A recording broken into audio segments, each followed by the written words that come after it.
ดีครับวันนี้ช่องแนนแนนแคนดี้ฟิตมาเที่ยวที่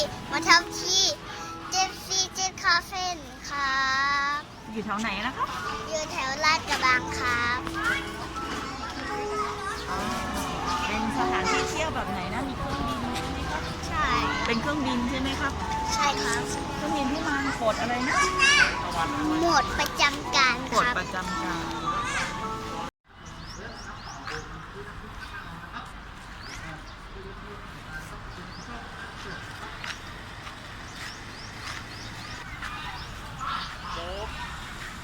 เป็นร้านข้าวรอนะครับผมนะไม่เบื่อครับหรือว่าสามารถท่านที่ต้องการทานอาหารทานก๋วยเตี๋ยวนะครับผมเราก็มีบริการอยู่ด้านหน้านะครับผมไม่ว่าจะเป็นก๋วยเตี๋ยวเรือหม้อดิน ไปขึ้นเครื่องเลยครับ ไปครับ จุงลูกด้วย ระวังนะมาลูก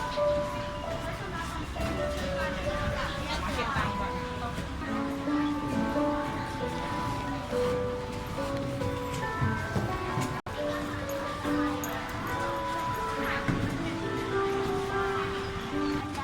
เดินเดี๋ยวถ่ายตรงประตูไว้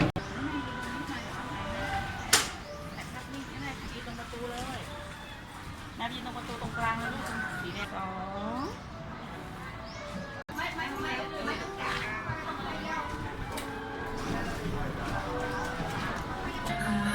พอเดี๋ยวถ่ายตรงมุมนั้นติดไว้เฉยๆ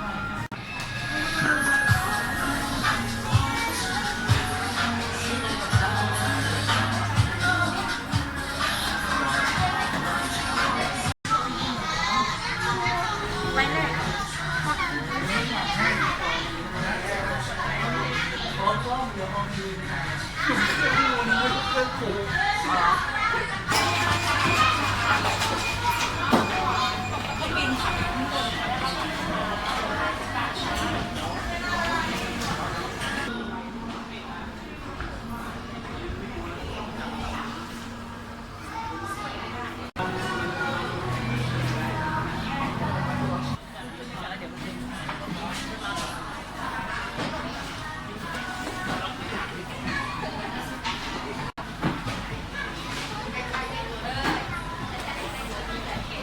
พี่นายชุดเหมือนพี่ก็เลยอ่ะ จับพวงมาลัยนี่เคยดูโชว์คุณแม่หรือเปล่า เหมือนเอาหวินอ่ะเอาหวินใส่หนึ่ง เริ่ม ตาหันมาหนึ่งสองหัวเปรี้ยว ลุยเลย จับมองดูไว้สวย โอเค ถ่ายไปเรื่อยๆถ่ายไปเรื่อยๆไม่ต้องนับครับถ่ายไปเรื่อยๆครับมันหมุนมือครับผมโอเคมาจับสองมือครับลูก พร้อมไหมครับ ดีมากเลยเลี้ยวขวากันนั้นเลยเลี้ยวขวาเลี้ยวซ้ายหน่อยจะเล่นอย่างนี้นี่จะเล่น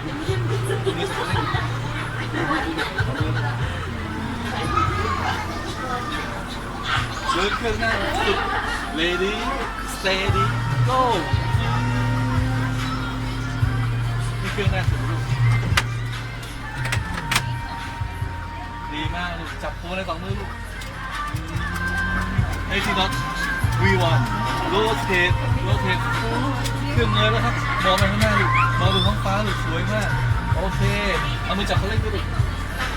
ผ่อนคันเร่งเลยครับคันเร่งสูงต้องไม่สูงเกินรถสปีด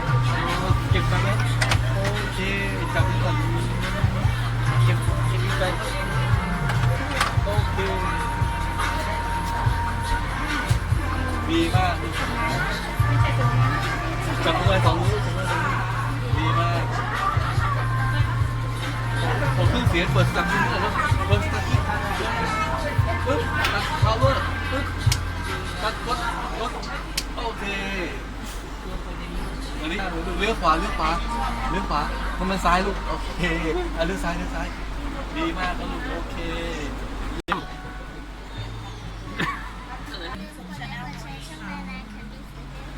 ครับ ชื่ออะไร